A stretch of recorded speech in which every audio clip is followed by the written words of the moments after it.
அறியாமை. ஒரு அழகான மாலை நேரம். ராஜா அவருடைய செல்ல மகளும் பூங்காவில் நடந்து சென்று கொண்டிருந்தார்கள். வெயில் கொஞ்சம் அதிகமாக இருந்ததால் ஷோபி ஐஸ்கிரீம் வேண்டும் என்று கேட்டு அடம் பிடித்தாள். சரி ஷோபி, அப்பா உனக்கு ஐஸ்கிரீம் வாங்கி தரேன். அங்கே ஐஸ்கிரீம் கடையில் பாரு, லைன் பெருசாக இருக்குது. ஐஸ்கிரீம் வாங்கிட்டு வர எனக்கு கொஞ்சம் லேட் ஆகும்னு நினைக்கிறேன். பரவாயில்ல டேடி, நீங்கள் போயிட்டு வாங்கிட்டு வாங்க. நான் அது வரைக்கும் இங்கே உட்காந்து விளையாடிக்கிட்டு இருக்கேன். சரி, இங்கே உட்காந்துட்டு விளையாண்டுட்டே இரு. என் கண் முன்னாடியே இருக்கணும். தெரியாதவங்க கூட பேசவே கூடாது. ஓகே டாடி, எனக்கு சாக்லேட் ஃப்ளேவர்ல ஐஸ்கிரீம் வேணும். ஓகே.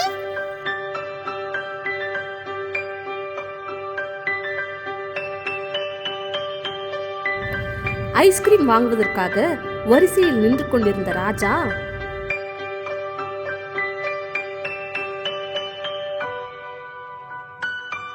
திடீரென்று தன் மகள் விளையாடும் இடத்தை பார்க்கிறார். அங்கே தன் மகள் இல்லாததைக் கண்டு அதிர்ச்சி அடைந்த அவர் அவரை தேடி அங்கும் இங்கும் அலைந்தார்.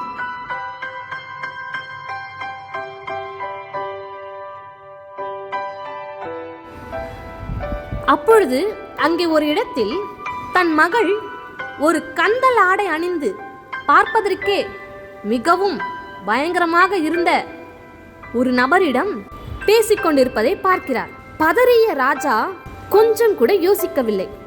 விறுவிறு என்று ஓடிச் சென்று அந்த மனிதரை ஆக்ரோஷமாக பிடித்து கீழே தள்ளி விடுகிறார். ஏய், யாரா நீ? தூரமா போ. ஓ, நீங்கெல்லாம் அந்த குழந்தைங்களை கட்டி வைக்கிற கும்பலா? பார்க்கறதுக்கே இப்போ ரவுடி மாதிரி இருக்கான். ஏந்து போடா. சார், முதல்ல சொல்ல வர்றது கேளுங்க சார். நீ சொல்கிறத நான் ஏன்டா கேட்கணும்? சட்டையும் ஆளும் மண்டையும். என் குழந்தைய நான் தனியாக கூப்பிட்டு வந்து பேசிகிட்டு இருக்க. கடத்திட்டு போகலான்னு பார்த்துட்ருக்கியா? எந்த ஊரா நீ?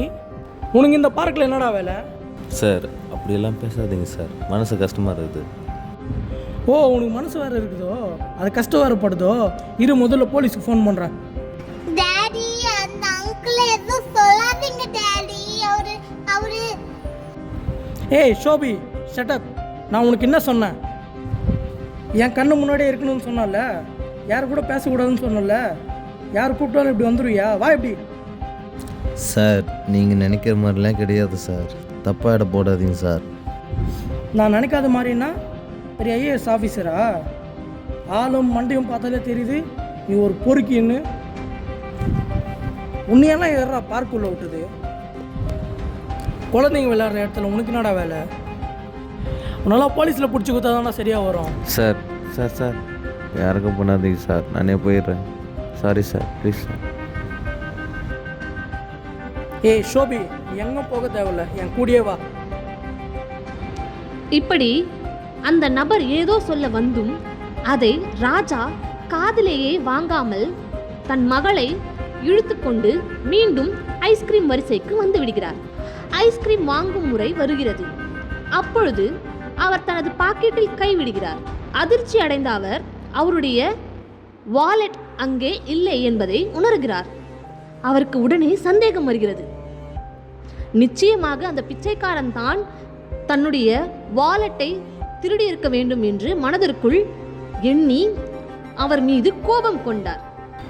ஆனால் அந்த நொடி அவருடைய மகள் தன் பாக்கெட்டில் இருந்து அந்த பணப்பையை வெளியே எடுக்கிறாள். டாடி, நீங்க நாங்க வித்துட்டு போகும்போது உங்க பர்ஸ் கீழே விழுந்துருச்சு. அதை அந்த அங்கிள் தான் பார்த்து எடுத்துட்டு என்கிட்ட வந்து கொடுத்தாங்க. அவர் என்கிட்ட கொடுத்து என்கிட்ட பேசும்போது தான் நீங்க அவரை வந்து கீழே தள்ளி விட்டுட்டீங்க என்று சொல்லி அந்த வாலெட்டை தன் தந்தையிடம் ஷோபி நீட்டினாள். இதை கேட்ட ராஜா சிலையாக உறைந்து போனான். தன் அறியாமையினால் ஒரு நல்ல மனிதரை தவறாக புரிந்து கொண்டு அவரது மனம் வருந்தும்படியாக தான் செய்த செயலை நினைத்து ராஜா மிகவும் வருந்தினான்.